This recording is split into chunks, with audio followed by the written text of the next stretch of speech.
حضرت عمر فاروق رضی اللہ تعالیٰ عنہ خادم سے کہنے لگے بوڑھی سے پوچھو. پوچھا اما السلام علیکم. وعلیکم السلام. اما کیا بات ہے؟ تو اما کہنے لگی جاؤ دوڑو, تمہیں کیوں بتاؤں, دیہات کی سیدھی سادی بی بی, جاؤ بھاگ جاؤ. کہا نہیں اما مہربانی کرو اندر تو آنے دو. بڑی منت کے بعد اما مانی. عمر فاروق عام آدمی نہیں جس سے دنیا کامتی ہے. حضرت عمر اندر گئے. اما کیوں پریشان ہو؟ تو اما کہنے لگی تمہیں کیوں بتاؤں, میرا اپنا دکھ ہے. چل اما بتا دے, تیری مہربانی. تو اما کہنے لگی میں ایک بیوہ ہوں, بے اولاد ہوں, کوئی میرا سہارا نہیں. مجھے عمر فاروق سے بڑی شکایت ہے. میرے اوپر 25 دینار کا قرضہ چڑھ گیا ہے اور 3 دن ہو گئے میں نے روٹی نہیں کھائی, اور عمر نے میری خبر نہیں لی.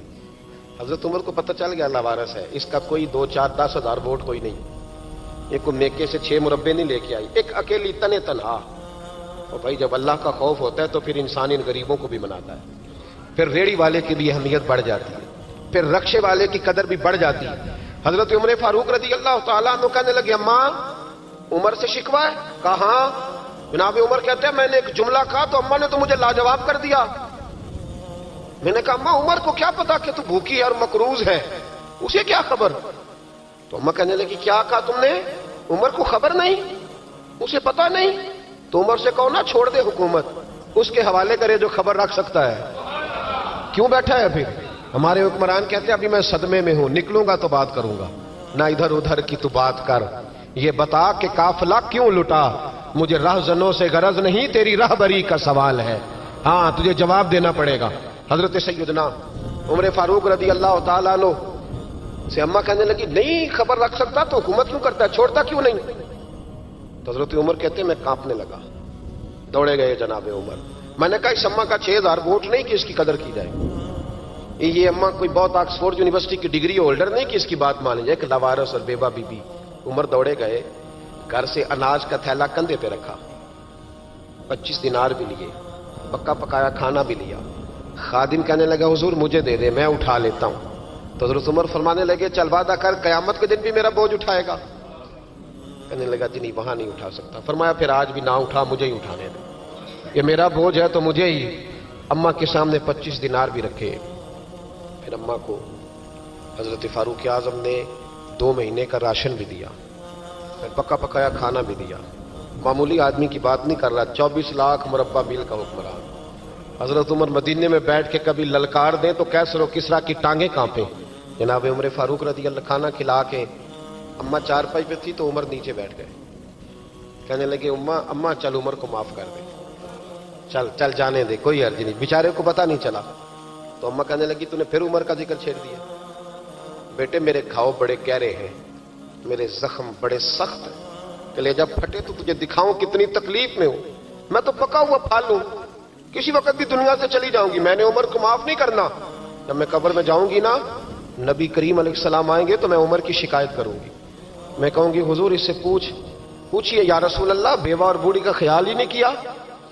تو آپ کے غلام کہتے ہیں میں نے عمر کو کبھی اتنا روتے نہیں دیکھا جتنا آج روئے. کہنے لگے اماں عمر کو میں جانتا ہوں وہ کمزور ہے, یہ شکایت نہ لگانا, وہ کمزور ہے, مقابلہ نہیں کر سکے گا, یہ شکایت نہ لگانا, چل معاف کر دے. تو اماں کہنے لگی اچھا تو مجھے کچھ اچھا لگتا ہے, جا تیری خاطر عمر کو معاف کیا, تو پیارا لگا ہے, جا معاف کیا, تیری خاطر معاف کیا, تیری خاطر عمر کو معاف کیا. حضرت عمر فاروق کہنے لگے مجھے لکھ کے دو. کون اتنے جتن کرتا, کون؟ کسی سے کہنا جا اپنی اماں کو منا لے, تو کہتے ہیں نہیں نہیں میری غلطی کوئی نہیں تو مناؤں کس بات پہ, ہمیں تو 20 دلیلیں آتی ہیں. جا ابا کے پیر پکڑ لے. پتہ ہے نبی پاک علیہ السلام نے فرمایا جس کا باپ راضی ہوگا اسی کا اللہ راضی ہوگا, اور جس کا باپ ناراض ہوگا وہ سارا دن وظیفے پڑھے, اس کا اللہ راضی. یہ ابو داؤد شریف کی حدیث ہے. نا جی بڑی مہربانی, پیسے نہ لائیے گا آپ. اب بات سنیں, وہ بھی میں سمیٹنے کی طرف آ رہا ہوں, ختم کر رہا ہوں, آپ میری بات پہ توجہ رکھیں. عزیز بھائی, نبی کریم صلی اللہ تعالی علیہ وسلم نے جو اپنے غلاموں کی تربیت کی تو حضرت عمر فاروق کہنے لگے لکھ کے دو, لکھ دو. تو اماں کہنے لگی آپ لکھیں میں سائن کر دیتی ہوں, آپ لکھ دیں میں سائن کرتی ہوں. حضرت عمر نے لکھا فلاں بنت فلاں کو عمر سے شکایت تھی, پھر انہوں نے عمر کو معاف کر دیا. اماں سائن کرنے ہی لگی تھی کہ مولا علی شیر خدا آ گئے, حضرت عبداللہ ابن مسعود آ گئے. اوہو عمر یہاں بیٹھے ہوئے ہو, میں سارے مدینے میں تلاش کر رہا تھا, یہاں بیٹھے ہو, وہ کچھ لوگ ملنے آئے, نکلو.